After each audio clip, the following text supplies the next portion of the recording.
Hi everyone. Class 9th का Everest मेरी शिखर यात्रा, जिसकी लेखिका है बचेंद्री पाल, उसका मैं जैसे पढ़ा चुकी हूँ कि उपनेता प्रेमचंद जो अग्रिम दल का नेतृत्व कर रहे थे, उन्होंने जो अभियान के लिए रास्ता की सफाई किया, वो सारी बातें मैं आप लोगों को बता चुकी हूँ। अब क्या है, जो बेस कैंप में पहुंचने से पहले हमें जो बचेंद्री पाल बता रही है कि जब बेस कैंप में वो पहुंचने से पहले उसे क्या किया गया, एक और मृत्यु की खबर मिली। बचेंद्री पाल को एक और मृत्यु की खबर मिली। जलवायु अनुकूल न होने के कारण एक रसोई सहायक की मृत्यु हो गई। जो ये आपको मैं पहले बता चुकी हूँ कि जो जलवायु है उसका अनुकूल ना होने के कारण जहाँ समतल प्लेस पर जलवायु रहती है, उसके विपरीत क्या होता है, ऊंचाई पे जाके ऑक्सीजन की कमी हो जाती है। बहुत सारी कठिनाइयां की सामना करनी पड़ती है, जिस कारण से रसोइया की क्या हुई, मृत्यु हो गई। निश्चित रूप से हम आशाजनक स्थिति में नहीं चल रहे थे। जो बचेंद्री पाल है वो उन्होंने लिखी है कि इस कारण से कोई भी आशापूर्ण स्थिति नहीं थी। हो सकता था कि कोई भी दुर्घटना हो सकती थी। एवरेस्ट शिखर को मैंने पहले 2 बार देखा था, लेकिन एक दूरी से बेस कैंप पहुंचने पर दूसरे दिन मैंने एवरेस्ट पर्वत तथा इसकी अन्य श्रेणियों को देखा। कह रही है कि जो एवरेस्ट शिखर था उसको मैंने दूरी से देखा था, लेकिन जब बेस कैंप पर पहुंची तो उसके बाद मैंने एवरेस्ट पर्वत तथा इसके और श्रेणियों को, भागों को इन्होंने देखी। मैं भौचक्की होकर खड़ी रह गई और एवरेस्ट लहौत्से और नुत्से की ऊंचाइयों से घिरी बर्फीली टेढ़ी मेढ़ी नदी को निहारती रही। जो लहौत्से और नुत्से नाम की नदी है उसको यह देखते रही ऊंचाइयों से। हिमपात अपने आप में एक तरह से बर्फ के खंडों का अव्यवस्थित ढंग से गिरना ही था। जो हिमपात होता है वो यह नहीं है कि वो एक ही धारा में गिरेगा, बल्कि वो कहीं भी गिर सकता है, कहीं से टूट के गिर सकता है। हमें बताया गया कि ग्लेशियर के बहने से अक्सर बर्फ में हलचल हो जाती है। इसको बताया गया कि जो ग्लेशियर है वो जो टूटता है, इस कारण से वहां पे हलचल हो जाता है। एक के ऊपर एक गिरने से दूसरा, तीसरा, चौथा सारे गिरने लगते हैं, जिससे बड़ी बड़ी बर्फ की चट्टानें तत्काल गिर जाया करती थी और अन्य कारणों से भी अचानक प्रायः खतरनाक स्थिति धारण कर लेती थी। और किसी भी कारण से, हवा के उठने से या किसी और कारण से भी, बर्फ के पिघलने से भी स्थिति क्या होती थी, खतरनाक हो जाती थी। सीधे धरातल पर, धरातल का अर्थ यानी जमीन पर दरार पड़ने का विचार और इस दरार का गहरे चौड़े हिम विदर में बदल जाने का मात्र ख्याल ही बहुत डरावना था। जो धरातल था, जो समतल था, उसके ऊपर जो दरार पड़ना और उसके दरार के कारण जो हिम का गिरना था, उसके डर से ही क्या होती थी, उसका डरावना स्थिति थी। इससे भी ज्यादा भयानक इस बात की जानकारी थी कि हमारे संपूर्ण प्रवास के दौरान हिमपात लगभग 1 दर्जन आरोहियों और कुलियों को प्रतिदिन छूता रहेगा। ये बात और थी कि जो हिमपात होगी तो जितने भी लोग वहां जाएंगे उसको क्या करेगा, वह छूता रहेगा, यानी उसके ऊपर गिरते हुए नीचे जाएगा। दूसरे दिन नए आने वाले अपने अधिकांश सामान को हम हिमपात के आधे रास्ते तक ले गए और बता रही है कि जब दूसरे दिन था तो वहां पे अधिकांश सामान को हम हिमपात के, जहां हिमपात होते हैं, उसके आधे रास्ते तक लेके गई। डॉक्टर मीनू मेहता ने हमें अल्मुनियम की सीढ़ियों से अस्थायी पुलों का बनाना, लट्ठों और रस्सियों का उपयोग, किसने, तो डॉक्टर मीनू मेहता ने बताई कि अल्मुनियम की सीढ़ियां से अस्थायी पुल का बनाना। अस्थायी का मतलब जो कि अस्थायी नहीं हो। लट्ठों और रस्सियों का उपयोग, बर्फ की आड़ी तिरछी दीवारों पर रस्सियों को बांधना। अब सोचिए कि कितनी खतरनाक होगी कि बर्फ के दीवार है और उसमें से रस्सी को कील से बांध करके उससे सीढ़ी बनाया गया। और हमारे अग्रिम दल के अभियांत्रिकी कार्यों के बारे में हमें विस्तृत जानकारी दी। ये सारी जानकारियां जो है वो मीनू मेहता के द्वारा किसको मिलती है, तो बचेंद्री पाल को। तीसरा दिन हिमपात से कैंप 1 तक सामान ढोकर चढ़ाई का अभ्यास करने के लिए निश्चित था। जो तीसरे दिन था वह क्या था, जो कैंप हिमपात से कैंप 1 तक, जहां हिमपात होता है वहां से बेस कैंप 1 तक जाने के लिए सामान ढोकर चढ़ाई का अभ्यास करने के लिए वह निश्चित था। रीता, गोम्बू तथा मैं, 2 लोग, कौन कौन, तो रीता, गोम्बू और कौन, तो बचेंद्री पाल खुद साथ साथ चढ़ रहे थे। ये लोग 3 व्यक्ति एक साथ चढ़ रहे थे।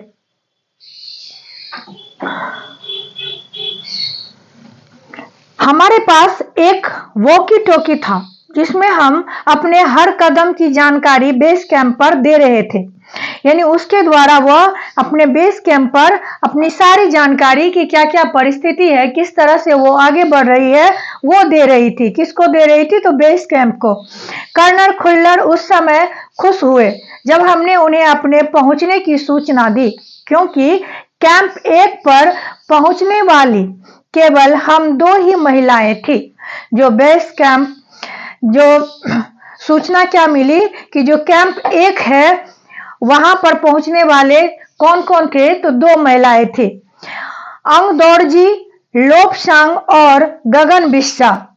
फिर से सुनिएगा, अंगदौड़जी, लोपसांग और गगन बिस्सा अंततः साउथ कोल पहुंच गए और 29 अप्रैल को 7,900 मीटर पर उन्होंने कैंप 4 लगाया। क्या किया, तो कैंप 4था लगाया। कहां पे लगाया, तो ये ऊंचाई 7,900 यानी 7900 मीटर पर उन्होंने कैंप 4था लगा दिया। यह संतोषजनक प्रगति थी। ये जो प्रगति थी कि वहां तक पहुंच करके अपना कैंप लगाना, यह क्या थी, संतोषजनक थी, जो कि कैंप 29 अप्रैल को लगाया गया। किसके किसके द्वारा, तो अंगदौड़जी, लोपसांग और गगन बिस्सा। जब अप्रैल में मैं बेस कैंप में थी, तेंजिंग अपनी सबसे छोटी सुपुत्री डेकी के साथ हमारे पास आए थे। कौन आए थे, तो तेंजिंग किनके साथ, अपनी सबसे छोटी सुपुत्री यानी बेटी के, डेकी नाम की बेटी के साथ आए थे। उन्होंने इस बात पर विशेष महत्व दिया कि दल के प्रत्येक सदस्य और प्रत्येक शेरपा कुली से बातचीत की जाए। उन्होंने यह बताया कि जितने भी दल में लोग हैं, सदस्य हैं और जो कुली है, जो सामान को ढो रहे हैं, उन सब से बातचीत करनी चाहिए। जब मेरी बारी आई, मैंने अपना परिचय यह कहकर दिया कि मैं बिल्कुल ही नौसिखिया हूँ। नौसिखिया का अर्थ हुआ कि मैं नया ही सीखी हूँ और एवरेस्ट मेरा पहला अभियान है। जो एवरेस्ट पर चढ़ना है, यह अभियान क्या है, मेरा पहला अभियान है। तेंजिंग हंसे और मुझसे कहा कि एवरेस्ट उनके लिए भी पहला अभियान है। जो तेंजिंग सिंह थे, उन्होंने भी हंस करके बोले कि यह भी मेरा भी यह पहला ही अभियान है। लेकिन यह भी स्पष्ट किया कि शिखर पर पहुंचने से पहले उन्हें 7 बार एवरेस्ट पर जाना पड़ा था। जो शिखर है, जो हिमालय की चोटी है, उस पर पहुंचने से पहले उसको एवरेस्ट पर कितने बार जाना पड़ा, तो 7 बार जाना पड़ा। फिर अपना हाथ मेरे कंधे पर रखते हुए उन्होंने कहा, तुम एक पक्की पर्वतीय लड़की लगती हो। कहने का तात्पर्य कि तुम्हारा जो चलने का स्टाइल है, जो तुम्हारा रहन सहन है, जो तुम्हारा आत्मविश्वास है, इससे तुम क्या लग रही हो, एकदम पर्वतीय प्रदेश में रहने वाली। तुम्हें तो शिखर पर पहले ही प्रयास में पहुंच जाना चाहिए और तुम्हारा जो विश्वास है, इसके कारण तुमको शिखर तक पहले ही प्रयास में क्या करना चाहिए, पहुंच जाना चाहिए। किसने किससे कहा, तो तेंजिंग सिंह ने बचेंद्री पाल से कहा। 15-16 मई 1984 को बुद्ध पूर्णिमा के दिन मैं लोहत्से की बर्फीली सीधी ढलान पर लगाए गए सुंदर रंगीन नायलॉन के बने तंबू के कैंप 3 में थी। कब थी? 15-16 मई 1984 को बुद्ध पूर्णिमा के दिन यह लाहौसे की बर्फीली सीधी ढलान पर लगाया गया था नायलॉन के बने तंबू से कैंप 3 में थी। कैंप में 10 और व्यक्ति थे। इसके साथ 10 और व्यक्ति थे। लोब्सांग, तासा रिंग मेरे तंबू में थे। कौन कौन थे? लोब्सांग और तासा रिंग इनके तंबू में थे। एंडी शेरपा तथा और 8 अन्य शरीर से मजबूत और ऊंचाइयों में रहने वाले शेरपा दूसरे तंबुओं में थे। मैं गहरी नींद में सोई हुई थी। जो बचेंद्री पाल थी वह गहरी नींद में सोई हुई थी कि रात में 12:30 यानी 12:30 बजे के लगभग मेरे सिर के पिछले हिस्से में किसी एक सख्त चीज के टकराने से मेरी नींद अचानक खुल गई। जब यह सो रही थी तो इसके पिछले भाग से कोई सख्त मजबूत चीज यानी कड़ा चीज इसके सिर से टकराया, जिसके कारण इसकी नींद खुल गई और साथ ही एक जोरदार धमाका भी हुआ और इसके साथ एक बहुत जोर से आवाज भी हुई। तभी मुझे महसूस हुआ कि एक ठंडी बहुत भारी कोई चीज मेरे शरीर पर से मुझे कुचलती हुई चल रही है। तभी इसको ऐसा एहसास हुआ कि कोई ठंडा सा चीज इसके शरीर के ऊपर से निकल रही है। मुझे सांस लेने में भी कठिनाई हो रही थी क्योंकि यह नींद में थी, तो इसे यह नहीं पता था कि आखिर क्या है, मेरे साथ क्या घटना हुआ और इसे सांस लेने में भी परेशानी हो रही थी। यह क्या हो गया था? एक लंबा बर्फ का पिंड हमारे कैंप के ठीक ऊपर लाहौसे ग्लेशियर से टूटकर नीचे आ गिरा था। यह क्या था? एक बर्फ का बड़ा टुकड़ा, पिंड का अर्थ होता है टुकड़ा। पिंड जो है वह भारी भरकम वह लाहौसे ग्लेशियर से टूट करके नीचे गिरा था और उसका विशाल हिमपुंज बना गया था। हिमखंडों, बर्फ के टुकड़ों तथा जमी हुई बर्फ के इस विशालकाय पुंज ने एक एक्सप्रेस रेलगाड़ी की तेज गति और भीषण गर्जना के साथ सीधी ढलान से नीचे आते हुए हमारे कैंप को तहस नहस कर दिया। जो बर्फ का बड़ा सा टुकड़ा था वह जो ऊपर से आवाज करते हुए नीचे की ओर गिरा तो इसके जो कैंप बना हुआ था उसको तहस नहस यानी बर्बाद कर दिया। वास्तव में हर व्यक्ति को चोट लगी थी। यह एक आश्चर्य था कि किसी की मृत्यु नहीं हुई थी। लोब्सांग अपनी स्विस छुरी की मदद से हमारे तंबू का रास्ता साफ करने में सफल हो गए थे। किस छुरी की मदद से? तो स्विस छुरी की मदद से, और तुरंत ही अत्यंत तेजी से मुझे बचाने की कोशिश में लग गए।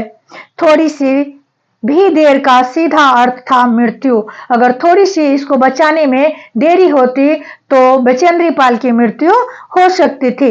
बड़े बड़े हिम पिंडों को मुश्किल से हटाते हुए उन्होंने मेरे चारों तरफ की कड़े जमे बर्फ की खुदाई की। जो इसको पूरे ढक दिया था उसके चारों तरफ बर्फ की खुदाई करके और मुझे उस बर्फ की कब्र से निकाल बाहर खींच लाने में सफल हो गए। सोचिए उस टाइम में कैसा लगा होगा जब बचेंद्री पाल पूरे बर्फ से ढक गई होगी। सुबह तक सारे सुरक्षा दल आ गए थे और 16 मई को प्रातः 8 बजे तक हम प्राय सभी कैंप 2 पर पहुंच गए थे। जब 16 मई हुई तो उस रोज 8 बजे तक सारे लोग कैंप 2 पर पहुंच गए थे। जिस शेरपा की टांग की हड्डी टूट गई थी उसे एक खुद के बनाए स्ट्रेचर पर लिटा कर नीचे लाए।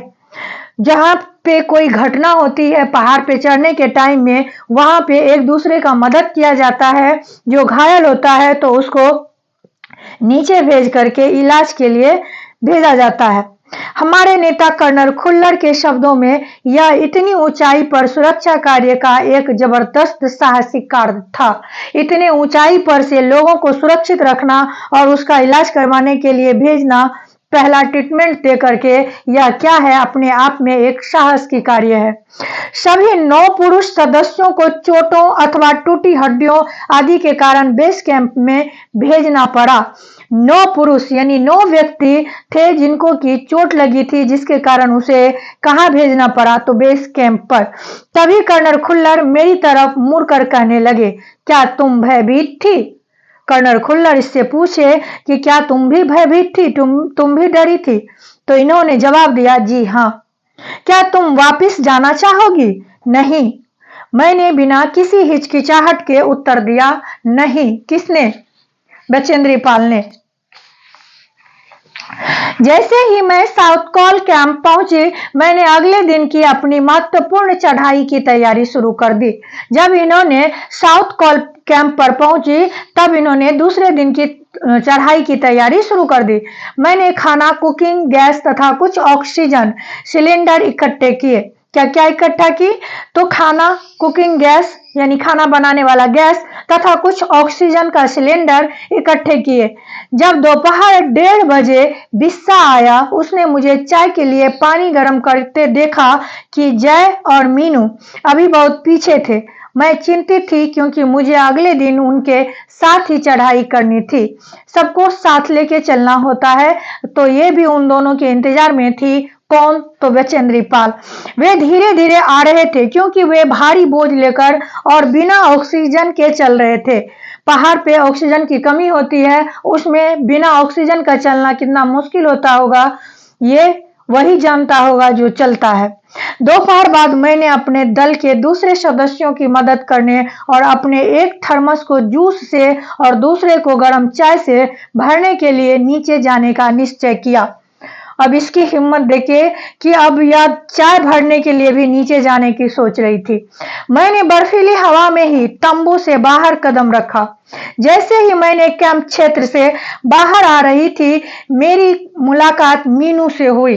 जब यह बेस अपने कैंप से साउथ कैंप से बाहर आ रही थी, तो इसका नजर मीनू पे पड़ा कि और जय अभी कुछ पीछे थे। मीनू आगे आ गई थी और जय कहाँ थी? तो जय कहाँ थे? तो वो पीछे। मुझे जय जेनेवा पर की चोटी के ठीक नीचे मिला। जो जय थे वो जेनेवा पर की चोटी के ठीक कहाँ मिला? नीचे मिला। उसने कृतज्ञता पूर्वक चाय वगैरह पी, लेकिन मुझे और आगे जाने से रोकने की कोशिश की। वो लोग चाय पिए, सब कुछ किए और इसको आगे जाने से रोकने की भी कोशिश की, मगर मुझे की से भी मिलना था। की नाम के एक व्यक्ति थे, उससे भी इसको मिलना था। थोड़ा सा और आगे नीचे उतरने पर मैंने की को देखा। ये थोड़ी सी और नीचे आई तो इन्होंने की को देखा। वह मुझे देखकर हक्का बक्का रह गया। वह अचंभित हो गया। तुमने इतनी बड़ी जोखिम क्यों ली बचेंद्री? उन्होंने पूछा कि तुमने इतने बड़े खतरा मोल क्यों ली? मैंने उसे दृढ़ता पूर्वक कहा, मैं भी औरों की तरह एक पर्वतारोही हूँ, यानी पर्वत पर चढ़ने वाली हूँ, इसलिए इस दल में आई हूँ। शारीरिक रूप से मैं ठीक हूँ, इसलिए मुझे अपने दल के सदस्यों की मदद क्यों नहीं करनी चाहिए? जब मैं शारीरिक रूप से ठीक हूँ, तो मैं अपने दल के समूह के लोगों की मदद क्यों नहीं करूँ? कि हंसा और उसने पेय पदार्थ से प्यास बुझाई, लेकिन उसने मुझे अपना किट ले जाने नहीं दिया। थोड़ी देर बाद साउथ कॉल कैंप से लाहाटू और बिस्सा हमें मिलने नीचे उतर आए। वहां से लाहाटू और बिस्सा बचेंद्री पाल से मिलने नीचे आए और हम सब साउथ कॉल पर जैसे भी सुरक्षा और आराम की जगह उपलब्ध थी, उस पर लौट आए। जहां पर इन लोगों के लिए आराम की व्यवस्था थी, वहां पर ये लोग और लौट गए। साउथ कॉल पृथ्वी पर बहुत अधिक कठोर जगह के नाम से प्रसिद्ध है। जो एवरेस्ट का साउथ कॉल जगह है, वह पृथ्वी का क्या है? सबसे ज्यादा कठोर जगह है। अगले दिन मैं सुबह 4 बजे उठ गई। जो बचेंद्री पाल थी, वह अगले दिन सुबह 4 बजे उठ गई। बर्फ पिघलाया और चाय बनाई। बर्फ को पिघलाया क्योंकि वहां पे पानी उपलब्ध नहीं था। इतनी ठंड होती है कि पानी भी बर्फ बन जाता है, तो बर्फ को पिघला करके इन्होंने चाय बनाई। कुछ बिस्कुट और आधी चॉकलेट खा हल्का नाश्ता करने के बाद मैं लगभग 5:30 बजे अपने तंबू से निकल पड़ी। दौड़जी बाहर खड़ा था और कोई आसपास नहीं था। ये 5:30 बजे निकल गए और इसे कौन मिलते हैं तो अंग दौड़जी बाहर खड़ा था और उसके अलावा कोई भी नहीं था। अंग दौड़जी बिना ऑक्सीजन के ही चढ़ाई करने वाला था। उसके पास कितनी पावर होगी कि बिना ऑक्सीजन के मदद से ही वह चढ़ाई करने वाला था, लेकिन इसके कारण उसके पैर ठंडे पड़ जाते थे, जो बिना ऑक्सीजन का चल रहे थे, जिसके कारण उसका पैर क्या होता था, ठंडा हो जाता था। इसलिए वह ऊंचाई पर लंबे समय तक खुले में और रात्रि में शिखर कैंप पर नहीं जाना चाहता था। इसलिए उसे या तो उसी दिन चोटी तक चढ़कर साउथ कोल पर वापस आ जाना था अथवा अपने प्रयास को छोड़ देना था। वह तुरंत ही चढ़ाई शुरू करना चाहता था और उसने मुझसे पूछा क्या मैं उसके साथ जाना चाहूंगी। जो अंगदौड़जी थे वह उनसे पूछे कि तुम मेरे साथ जाना चाहोगी। एक ही दिन में साउथ कोल से चोटी तक जाना और वापस आना बहुत कठिन और श्रम साध्य होगा। इतनी दूरी, इतनी ऊंचाई तक जाना, वह क्या होगा, श्रम का यानी अधिकतम होगी। इसके अलावा यदि अंगदौड़जी के पैर ठंडे पड़ गए तो उसके लौट कर आने का भी जोखिम था। अगर पैर ठंडा हो जाता तो वह नीचे कैसे लौट करके आता। मुझे फिर भी अंगदौड़जी पर विश्वास था। फिर भी बचेंद्री पाल को अंगदौड़जी नाम के व्यक्ति पर विश्वास था और साथ साथ मैं आरोहण की क्षमता और कर्मठता के बारे में भी आश्वस्त थे कि कितनी कठिनाई होती है और कितना उसमें यानी कि कैपेसिटी की पावर होता है, उसके बारे में यह निश्चिंत थे। अन्य कोई भी व्यक्ति इस समय साथ चलने के लिए तैयार नहीं था। इतने सुबह कोई भी व्यक्ति इसके साथ चलने के लिए तैयार नहीं था। सुबह 6:20 में 20 पर जब अंगदौड़जी और मैं साउथ कोल से बाहर आ निकले तो दिन ऊपर चढ़ाया था। हल्की हल्की हवा चल रही थी, लेकिन ठंड भी बहुत अधिक थी। मैं अपने आरोही उपस्कर में काफी सुरक्षित और गर्म थी। हमने बगैर रस्सी के ही चढ़ाई की। इन्होंने बताया कि जितने भी आरोही उपस्कर थे उस समय यह सुरक्षित थी और चढ़ाई के लिए बिना रस्सी के ही इन्होंने चढ़ाई की। अंगदौड़जी एक निश्चित गति से ऊपर चढ़ते गए और मुझे भी उनके साथ चलने में कोई कठिनाई नहीं हुई। जो अंगदौड़जी थे वह अपने एक निश्चित गति के साथ, ना कि बहुत ज्यादा तेज ना ही बहुत स्लो, उसका गति क्या था, एक जैसा समान था, उसके साथ वह चल रहे थे। उसी के साथ बचेंद्री पाल भी चल रही थी। जमे हुए बर्फ की सीधी व ढलाव चट्टानें इतनी सख्त और भूरी थी मानो शीशे की चादरें बिछी हो। ऐसे बर्फ के ढलाव चट्टानें थी कि लग रहा था कि शीशे की चादर बिछे हुए हो। हमें बर्फ काटने के फावड़े का, जो कि एक कुदाली के जैसा होता है लेकिन होता है कुछ डिजाइन अलग, उससे काटने के लिए इस्तेमाल करना ही पड़ा। बर्फ को काटने के लिए उसका प्रयोग करना पड़ा और मुझे इतनी सख्ती से फावड़ा चलाना पड़ा जिससे कि उस जमे हुए बर्फ की धरती को फावड़े के दांते काट सके। जो बर्फ जमा हुआ था, इतने हार्ड प्रयोग करना पड़ा कि जिससे बर्फ को काटा जा सकता है। मैंने उस खतरनाक स्थलों पर हर कदम अच्छी तरह सोच समझ कर उठाया। 2 घंटे से कम समय में ही हम शिखर कैंप पर पहुंच गए। अंगदौड़जी ने पीछे मुड़कर देखा और मुझसे कहा कि क्या मैं थक गई हूं। मैंने जवाब दिया नहीं, जिसे सुनकर वे बहुत अधिक आश्चर्यचकित और आनंदित हुए। पहले तो उसे आश्चर्य लगा और फिर वो खुश भी हुए। उन्होंने कहा कि पहले दल ने शिखर कैंप पर पहुंचने में 4 घंटे लगाए थे।